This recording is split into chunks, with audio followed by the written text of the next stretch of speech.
Salute Bharat. ഇന്നിപ്പോ salute ഭാരതിൽ നമ്മോടൊപ്പം ഉള്ളത്, നമ്മുടെ അതിഥിയായിട്ടുള്ളത് ശ്രീ എ ഹരികുമാർ ആണ്. ഹരികുമാർ സാർ, നമസ്കാരം. നമസ്തേ സാർ, ഇന്ത്യയുടെ ഈ പറയുന്ന ദീർഘദൂര മിസൈലായ അസ്ത്ര MK1, അസ്ത്ര MK2, ഈ രണ്ട് മിസൈലുകളും ഇന്ത്യ വളരെ വിപുലമായി വികസിപ്പിക്കാൻ പോകുന്നു എന്ന് കേൾക്കുന്നുണ്ട്. അതായത് അതിന്റെ കാരണം ഈ അസ്ത്ര MK1 MK2 ഇതിന്റെ മെറിറ്റ് ആയിട്ട് പറയുന്നത് ചൈനയുടെ ദീർഘദൂര മിസൈലായ PL-16 വളരെ മികച്ചതാണ് നമ്മുടെ ഈ അസ്ത്ര MK1 MK2 എന്നതുകൊണ്ട് തന്നെയാണോ?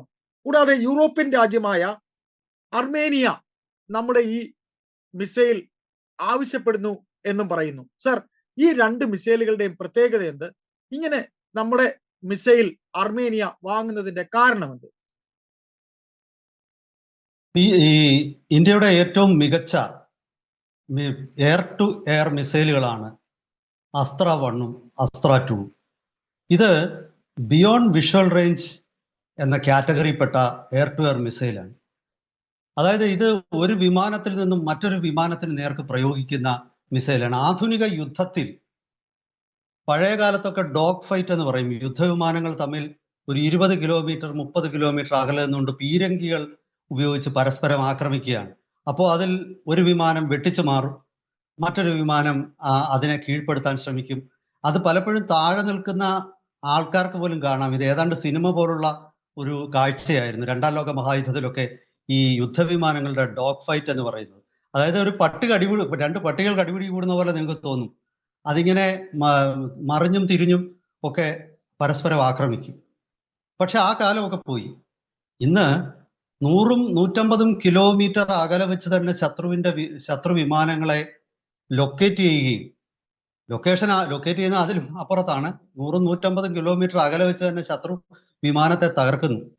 ഒരു 200-250 കിലോമീറ്റർ അകലെ വെച്ച് തന്നെ active electronically scanned array radar എന്ന് പറയുന്ന റഡാറുകൾ ഈ ശത്രു വിമാനങ്ങളെ അത് ലൊക്കേറ്റ് ചെയ്തിട്ട് ടാർഗറ്റ് ചെയ്യുകയാണ്. പിന്നെ മിസൈൽ അതിലോട്ട് ലോക്ക് ചെയ്യുക എന്ന് പറയും. അതായത് ആ മിസൈല് ഈ കൃത്യമായിട്ട് ഈ വിമാനത്തിന്റെ പിന്നെ അതിന്റെ ഒരു കോർഡിനേറ്റ്സ് പൊസിഷൻ കൃത്യമായിട്ട് ഈ മിസൈലിന് കിട്ടും.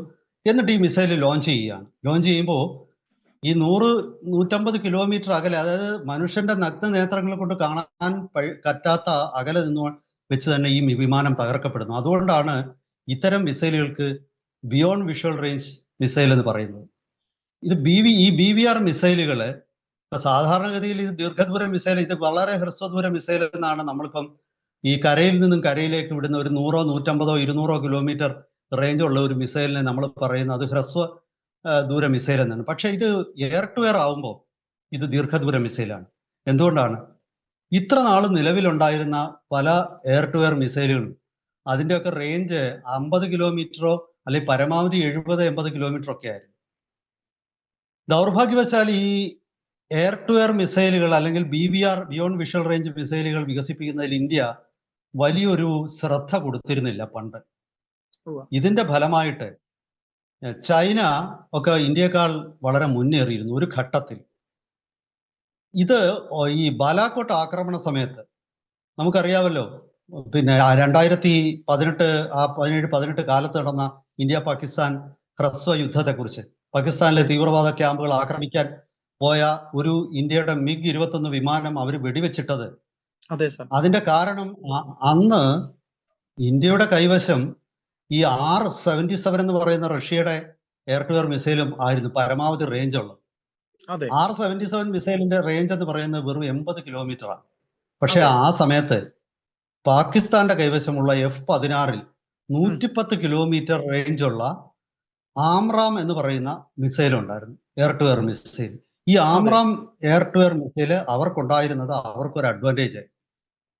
പക്ഷേ അതിനുശേഷം ഇന്ത്യ തദ്ദേശീയമായിട്ട് തന്നെ ഇത്തരം മിസൈലുകൾ വികസിപ്പിക്കാനുള്ള ശ്രമം അടിയന്തിരമായിട്ട് തുടങ്ങുകയും അതിൽ ഇന്ത്യ വളരെ മെച്ചപ്പെട്ട, അതായത് ലോകത്തെ മറ്റേതൊരു രാജ്യത്തിനേക്കാൾ വേഗത്തിൽ ഇത്തരം മിസൈലുകൾ പിന്നെ എയർ ടു എയർ മിസൈലുകളുടെ കാര്യത്തിൽ ദീർഘദൂരം എന്ന് പറയാവുന്ന റേഞ്ചുള്ള ഇത്തരം മിസൈലുകൾ വികസിപ്പിച്ചെടുത്തു.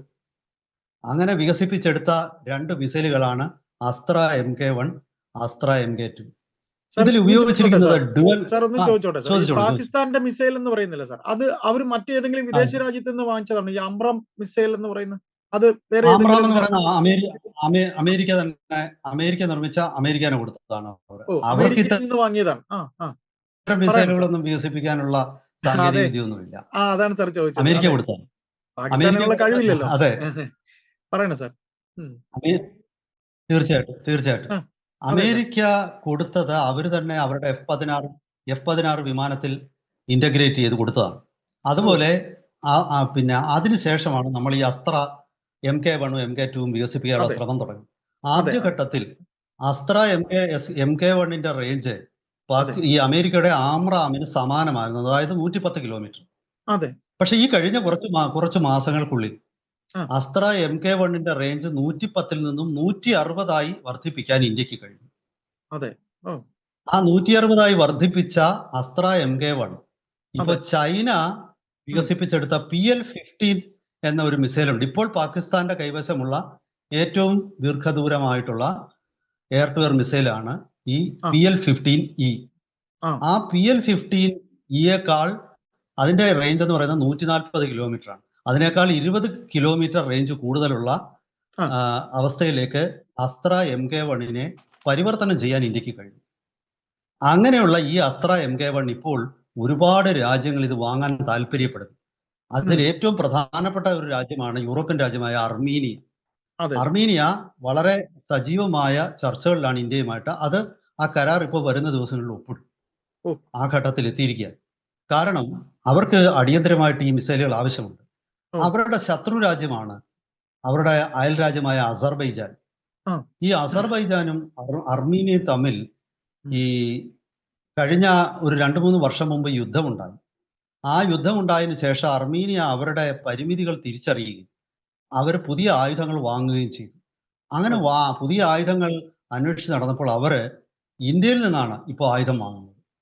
ഈ യെസ് അസ്ത്ര MK1 വാങ്ങുന്നതോടുകൂടി അവരുടെ അതെ ശത്രു രാജ്യമായ അസർബൈജാന്റെ കൈവശമുള്ള PL-15Eയേക്കാൾ മികച്ച ഒരു മിസൈൽ അവർക്ക് സ്വന്തമാവുകയാണ്. അതെ ഇന്ത്യയുടെ കൈവശമുള്ളതുപോലെ തന്നെ Su-30 MKI എന്ന റഷ്യൻ യുദ്ധവിമാനമാണ്. Su-30 ഞാൻ MKI ഇതിനോട് ചേർക്കുന്നില്ല, അതിനെ ഉം, ഞാൻ വിശദീകരിക്കാം അക്കാര്യം. അതെ അതെ അതായത് Su-30 സീരീസിലുള്ള യുദ്ധവിമാനങ്ങളാണ് ഉം, അർമീനിയയുടെ കൈവശമുള്ളത്. Su-30 സീരീസിലുള്ള യുദ്ധവിമാനം ഇന്ത്യയുടെ കൈവശം ഇരിക്കുന്നത് അത് ഇന്ത്യക്ക് വേണ്ടി സ്പെഷ്യലായിട്ട് ഉണ്ടാക്കിയ Su-30 MKI സീരീസിലുള്ളതാണ്. ഉം, അത് അവരുടെ കയ്യിലിരിക്കുന്നത് അവർക്ക് വേണ്ടി ഉണ്ടാക്കിയ സാധാരണ തരത്തിലുള്ള ഒരു Su-30 Su-30 ആണ്. ഈ ഉം, Su-30 വിമാനവുമായിട്ട് ഈ എയർ ടു എയർ മിസൈൽ അല്ലെ ബിയോണ്ട് വിഷ്വൽ റേഞ്ച് മിസൈൽ സംയോജിപ്പിക്കണമെങ്കിൽ അത് അത്ര എളുപ്പമുള്ള കാര്യമല്ല. കാരണം ഈ ഓരോ വിമാനത്തിനും അതിൻ്റെതായ സോഴ്സ് കോഡ് എന്ന് പറയും. സോഴ്സ് കോഡ് എന്ന് പറഞ്ഞാൽ ആ വിമാനത്തിന്റെ ഇലക്ട്രോണിക് സംവിധാനങ്ങളെയൊക്കെ നിയന്ത്രിക്കുന്ന അതെ പിന്നെ ഒരു കീ പോയിന്റ് ആണ് സോഫ്റ്റ്വെയർ ആണ്. സോഫ്റ്റ്വെയർ അപ്പൊ അതെ ഈ അതെ സാർ സോഫ്റ്റ്വെയറിന്റെ രഹസ്യം സാധാരണ ഒരു രാജ്യം വേറൊരു രാജ്യത്തിന് കൊടുക്കില്ല. അതെ ഇപ്പൊ നമുക്ക് പിന്നെ യുദ്ധവിമാനം വിൽക്കാൻ അവർ തയ്യാറാണ്, പക്ഷെ അതെ സോഴ്സ് കോഡ് തരത്തില്ല. കാരണം സോഴ്സ് കോഡ് തന്നാൽ അതെ ആ വിമാനത്തിന്റെ പൂർണ്ണ സാങ്കേതിക വിദ്യയിലേക്ക് നമുക്ക് ആഴ്ന്നിറങ്ങാൻ പറ്റും. അതെ അതെ അതെ അതുപോലെ തന്നെ ആ, അവര് തരാതെ നമ്മൾ ഉണ്ടാക്കുന്ന ആയുധങ്ങൾ ആ വിമാനവുമായിട്ട് ഇന്റഗ്രേറ്റ് ചെയ്യാനും പറ്റും. അതെ ഇപ്പൊ സാർ അതാണ് ഞാൻ ഇപ്പൊ അല്ലെങ്കിൽ ഉം, ഇപ്പം ഈ Su-30യുടെ പിന്നെ സോഫ്റ്റ്വെയർ ഡീറ്റെയിൽസ് നമ്മുടെ കൈവശം ഇല്ലെങ്കിൽ അതെ നമ്മുടെ തദ്ദേശീയമായി വികസിപ്പിക്കുന്ന ഒരു മിസൈലും നമുക്ക് ആ വിമാനവുമായിട്ട് സംയോജിപ്പിക്കാൻ പറ്റില്ല. അപ്പൊ ആ അതെ സാർ സാഹചര്യത്തിൽ ഈ Su-30 ഇന്റഗ്രേറ്റ് ചെയ്യണമെങ്കിൽ ഒന്നുകിൽ റഷ്യ തന്നെ നിർമ്മിക്കുന്ന എയർ ടു എയർ മിസൈൽ ആയിരിക്കണം, അതല്ലെങ്കിൽ ഇന്ത്യക്ക് അതിനുള്ള സാങ്കേതിക വിദ്യ, അതായത് പിന്നെ Su-30യുടെ സോഫ്റ്റ്വെയർ ഡീറ്റെയിൽസ്, വെപ്പൺ ഇന്റഗ്രേറ്റിംഗ് കോഡൊക്കെ റഷ്യ തന്നിട്ടുണ്ട്. ഉം, ഉം, പിന്നെ മാത്രവുമല്ല നമ്മളിത് നമ്മുടെ വിമാനങ്ങളിൽ, അതായത് അവരുടെ കൈവശമുള്ള Su-30യേക്കാൾ സാങ്കേതികമായിട്ട് ഒരു പടി മുന്നിൽ നിൽക്കുന്ന പിന്നെ വിമാനമാണ് നമ്മുടെ കൈവശമുള്ള Su-30 MKI. ഉം. അപ്പോൾ നമുക്ക് അത്തരം ഒരു വിമാനത്തിൽ ഇത് ഇന്റഗ്രേറ്റ് ചെയ്ത പരിചയമുള്ളത് കൊണ്ട് ഉം. റഷ്യൻ വിമാനങ്ങളുള്ള ആർക്കും എല്ലാവരും നമ്മളെ സമീപിക്കും. കാരണം നമുക്ക് റഷ്യൻ വിമാനങ്ങളുമായിട്ട് ഇത് ഇന്റഗ്രേറ്റ് ചെയ്യാനുള്ള സാങ്കേതിക വിദ്യ കൈവശം വന്നിട്ടുണ്ട്. ഉം. ഉം. അതായത് 160 കിലോമീറ്റർ റേഞ്ചുള്ള ഈ അസ്ത്ര MK1 എന്നുള്ള എയർ ടു എയർ മിസൈല് നമ്മൾ അർമീനിയക്ക് വിൽക്കാൻ പോവുകയാണ്. നമ്മൾ അർമീനിയക്ക് അതെ സർ. മാത്രമല്ല, ഈ മിസൈലിന്റെ വേണമെന്ന് ആവശ്യപ്പെട്ട് പല രാജ്യങ്ങളും ഇപ്പോൾ ഇന്ത്യ സമീപിച്ചിട്ടുണ്ട്. അതെ സർ. പ്രത്യേകിച്ച് റഷ്യൻ വിമാനങ്ങൾ Su-30 കൈവശമുള്ള പല രാജ്യങ്ങളും ഇന്ത്യ സമീപിച്ചിട്ടുണ്ട്. ഉം. ഇത് പിന്നെ ഇതിനിടയ്ക്ക് ഒരു വാർത്ത വന്നിരുന്നു. ഈ ഓപ്പറേഷൻ സിന്ദൂറിന്റെ സമയത്ത് അതെ. ചില PL-15 മിസൈലുകൾ, PL-15E സീരീസിലുള്ള മിസൈലുകൾ അതെ. പാകിസ്ഥാൻ ഇന്ത്യക്ക് നേരെ പ്രയോഗിച്ചത് ഇന്ത്യ ഇലക്ട്രോണിക് വാർഫെയറിലൂടെ ആ മിസൈലുകളെ വലിച്ചു താഴെയിട്ടു. അതായത് അതെ. അത് ഓ. നശിപ്പിക്കാതെ അതിന്റെ അതെ. പൂർണ്ണ രൂപത്തിൽ നമ്മുടെ കൈവശം എത്തി. ഇപ്പൊ തിരിച്ചു കിട്ടി. സാധാരണ തിരിച്ചു നമ്മൾ പിടിച്ചു. ഒരു ആ. ആ. അതായത് സാധാരണഗതിയിൽ ഈ ആ. ആന്റി മിസൈൽ സിസ്റ്റം മറ്റൊരു മിസൈലിനെ പൂർണ്ണമായിട്ട് തകർക്കുകയാണ് ചെയ്യുന്നത്. അപ്പൊ അതെ അത് സർ. പൂർണ്ണമായിട്ട് തകർത്ത് കഴിഞ്ഞാൽ പിന്നെ ഒരിക്കലും നമുക്ക് അതിന്റെ സാങ്കേതിക വിദ്യ കിട്ടത്തില്ല. മനസ്സിലായി. ഇതിപ്പോ ചൈനയുടെ ഈ മിസൈൽ ഇന്ത്യ പിടിച്ചെടുത്തിട്ട് ആ സാങ്കേതിക വിദ്യ റിവേഴ്സ് എഞ്ചിനീയർ ചെയ്തു ഇന്ത്യ എന്നുള്ള ഒരു വാദം അതെ. ഇപ്പോഴും ഉണ്ട്. അതെ. അതെ. അതെ. അതവിടെ അതെ. അതവിടെ നിൽക്കട്ടെ. പക്ഷെ അതെ. എന്നിരുന്നാലും ഈ അതെ. അസ്ത്ര MK1 മിസൈല് അതിന്റെ റേഞ്ച് 110 നിന്നും 160 വർദ്ധിപ്പിക്കുന്നതിൽ നമ്മൾ പൂർണ്ണമായിട്ട് വിജയിച്ചു. അത് ഇന്ത്യയുടെ ഈ എയർ ടു എയർ മിസൈൽ മേഖലയിൽ നിർമ്മാണത്തിൽ വലിയൊരു നാഴികക്കല്ലായി. അതുപോലെ തന്നെ MK2 ഇപ്പോൾ വികസനം പൂർണ്ണമായിക്കൊണ്ടിരിക്കുകയാണ്. അതിന്റെ റേഞ്ച് 250-260 കിലോമീറ്ററാണ്. ഓ, അത്രയും വരും. ഈ ആ. ആ. രണ്ട് മിസൈലും അത്രയും വരും. ആ. ഈ രണ്ട് ആ. മിസൈലുകൾ നമ്മുടെ വ്യോമസേനയുടെ ഭാഗമാകുമ്പോൾ ലോകത്തിലെ തന്നെ ഏറ്റവും ദീർഘദൂരമായിട്ടുള്ള മിസൈലുകൾ കൈവശമുള്ള ആ. രാജ്യങ്ങളിൽ ഒന്നായിട്ട്, അതായത് അമേരിക്കയോടും പിന്നെ അതെ. അതുപോലെ തന്നെ ഫ്രാൻസ് വികസിപ്പിച്ചെടുത്ത മെറ്റിയോർ എന്ന ഒരു മിസൈലുണ്ട്. ഏതാണ്ട് അതിനും ഈ 260 കിലോമീറ്റർ റേഞ്ച് ഉണ്ട്. അത് ഓൾറെഡി ഇപ്പോൾ ഇന്ത്യയുടെ കൈവശമുണ്ട്. അതെന്താണെന്ന് വെച്ചാൽ ഈ റഫാൽ വിമാനങ്ങളോടൊപ്പം അതും നമ്മൾ വാങ്ങിച്ചിട്ടുണ്ട്, തീർച്ചയായിട്ടും. മെറ്റിയോർ മിസൈലുകൾ.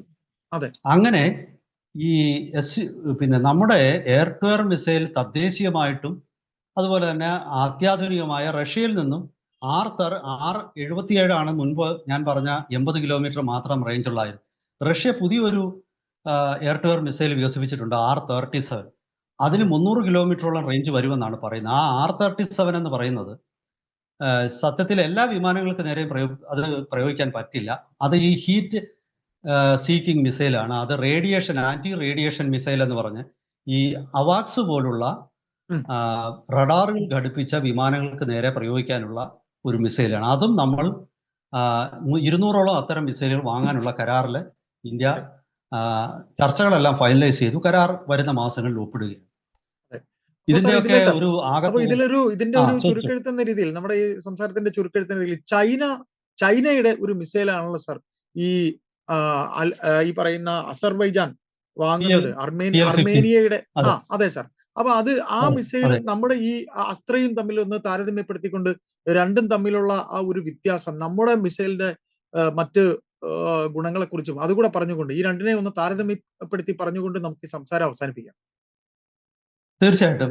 അതായത് PL-15 അപേക്ഷിച്ച് നമ്മുടെ അസ്ത്ര 1 ചെലവ് കുറഞ്ഞ ഒരു മിസൈലാണ്. ഒരു 2 PL-15 ഒരു പിന്നെ അതായത് രണ്ട് അസ്ത്ര ഒരു PL-15 കൊടുക്കുന്ന വില കൊണ്ട് ഒരു രാജ്യത്തിന് വാങ്ങാം. ഇന്ത്യയുടെ ഒരു പ്രത്യേകത, ഇന്ത്യയുടെ ആയുധങ്ങൾ ചെലവ് കുറഞ്ഞ ടെക്നോളജിയിൽ വികസിപ്പിച്ചെടുത്താണ്. എന്നാൽ സാങ്കേതിക വിദ്യയിൽ നമ്മൾ ആരുടെയും പിന്നിലല്ലതാണ്. അതൊന്നാമത്തെ കാര്യം. രണ്ടാമത്തെ വിഷയം എന്ന് പറയുന്നത് ഈ PL-15 മിസൈലുകൾ നിരന്തരമായിട്ട് പരാജയപ്പെട്ടുകൊണ്ടിരിക്കുകയാണ് പലയിടത്തും. ഇപ്പൊ ഇന്ത്യ തന്നെ ഇലക്ട്രോണിക് വാർഫെയറിലൂടെ PL-15 ഒരു പോറലും പോലും ഇല്ലാതെ ആകാശത്തുനിന്ന് വലിച്ചു താഴെ ഇട്ടു എന്ന് പറയുമ്പോൾ പാകിസ്ഥാന് PL-15 മിസൈലുകൾ വാങ്ങുന്നത് ഇപ്പൊ നിർത്തിവെച്ചിരിക്കുകയാണ്. പാകിസ്ഥാന്റെ കൈവശം ഉണ്ടായിരുന്ന PL-15 മിസൈലുകൾക്ക് വേണ്ട രീതിയിൽ ഇന്ത്യയെ പ്രതിരോധിക്കാൻ കഴിഞ്ഞില്ല എന്നൊരു തിരിച്ചറിവ് ഇപ്പോൾ പാകിസ്ഥാൻ. ഇപ്പോഴാണ് തിരിച്ചറിവ് ഉണ്ടാകുന്നത് അല്ലേ സാർ? അതെ ഓപ്പറേഷൻ സിന്ദൂറിന് ശേഷമാണ് ഈ തിരിച്ചറിവ് ഉണ്ടാകുന്നത്. ഇനി മറ്റൊരു കാര്യം അതിന്റെ റേഞ്ച് തന്നെയാണ്. PL-15 റേഞ്ച് പരമാവധി റേഞ്ച് 140 കിലോമീറ്റർ ആണ്. പക്ഷേ അസ്ത്ര MK1 റേഞ്ച് 160 കിലോമീറ്റർ ആണ്. 160. 20 അതെ. കിലോമീറ്റർ എന്ന് നമ്മൾ പറയുമ്പോൾ അത് ചെറിയതല്ല. ആകാശത്തിൽ വെച്ച് രണ്ട് വിമാനങ്ങൾ തമ്മിൽ ഏറ്റുമുട്ടുമ്പോൾ ആ 20 കിലോമീറ്റർ എന്ന് പറയുന്ന വലിയ നിർണായകമായിട്ടുള്ള ഒരു ദൂരമാണ്. വലിയ ദൂരം തന്നെയാണ്. അതെ. അതായത് ഈ രണ്ട് വിമാനങ്ങൾ തമ്മിൽ 160 കിലോമീറ്റർ അകലെ എത്തുമ്പോൾ തന്നെ നമ്മുടെ വിമാനം അവർക്ക് നേരെ മിസൈൽ പ്രയോഗിക്കും. പക്ഷെ അതെ സർ. അവർക്ക് മിസൈൽ പ്രയോഗിക്കാൻ പറ്റില്ല. അതെ. നമ്മുടെ വിമാനം 140 കിലോമീറ്റർ എന്നുള്ള പരിധിയിൽ എത്തിയാൽ മാത്രമേ അവർക്ക് അതെ. ഇത് പ്രയോഗിക്കാൻ പറ്റൂ. തീർച്ചയായിട്ടും. പിന്നെ തന്നെയുമല്ല, അതിലൊക്കെ ഒരുപാട് സാങ്കേതികതകളുണ്ട്. ഞാൻ എല്ലാം ഇവിടെ പറയാനുള്ള സമയമില്ല. എന്ന് വെച്ചാൽ ഇത് ചേസിങ് ആണ്. ഈ മിസൈല് വിമാനത്തെ ചേസ് ചെയ്യും. അപ്പൊ ഹെഡ് ഓൺ ചേസ് വരുമ്പോഴാണ് ഞാനീ പറയും. പിന്നെ ടെയിൽ ചേസ്, അങ്ങനെ പല രീതിയിലുള്ള ചേസിങ്ങില് ഈ ദൂരപരിധി ചിലയിടത്തൊന്നും കിട്ടില്ല. അതായത് 140 കിലോമീറ്ററിലൊന്നും ചിലപ്പോൾ പരമാവധി ദൂരം, ആ ദൂരത്ത് ഈ മിസൈല് വരുമ്പോഴത്തേക്ക് സ്വാഭാവികമായിട്ടും ഇതിന്റെ ഊർജ്ജം എല്ലാം നഷ്ടപ്പെട്ടിരിക്കും. ആ 140 കിലോമീറ്ററിൽ വെച്ച് നടത്തുന്ന ഒരു ഹിറ്റ് അതിന് വലിയ പ്രയോജനം ഉണ്ടാവണമെന്നില്ല. അങ്ങനെ ഒരുപാട് ഘടകങ്ങൾ ഇതിനകത്തിലുണ്ട്. എന്നിരുന്നാലും ഇതൊക്കെ പറഞ്ഞാലും വളരെ കുറച്ചു നാളുകൊണ്ട്, ഏതാണ്ട് 2-3 വർഷം കൊണ്ട് ആ രണ്ട് അത്യന്താധുനിക മിസൈലുകൾ, ആ മിസൈലുകളുടെ ടെക്നോളജി എന്ന് പറയുന്നത് ഡ്യുവൽ പൾസ് മോട്ടോറാണ്. ആ ഡ്യുവൽ പൾസ് മോട്ടോർ ഉപയോഗിക്കുന്ന ഈ മിസൈൽ മൂന്നാമതൊരെണ്ണം കൂടെ നമ്മൾ വികസിപ്പിക്കുന്നുണ്ട്, അസ്ത്ര MK3. അത് റാംജെറ്റ് ടെക്നോളജി ഉപയോഗിച്ചാണ്. അത് 350 കിലോമീറ്റർ റേഞ്ച് ആയിരിക്കും അതിനുണ്ടാകാൻ പോകുന്നത്. അത് പിന്നെ പരീക്ഷണങ്ങൾ തുടക്കഘട്ടത്തിലാണ്. വിശദാംശങ്ങളുമായിട്ട് നമുക്ക് ഇതിന്റെ നമുക്ക് അടുത്തൊരു സംസാരത്തിൽ ഈ 3 MK2 കുറിച്ചും 3 കുറിച്ചും നമുക്ക് സംസാരിക്കാം. തീർച്ചയായിട്ടും അറിയണമെന്ന് ആഗ്രഹമുണ്ട്. Okay sir, thank you. തീർച്ചയായിട്ടും. അതുവരെ എല്ലാവർക്കും ഒരിക്കൽ കൂടി നമസ്കാരം.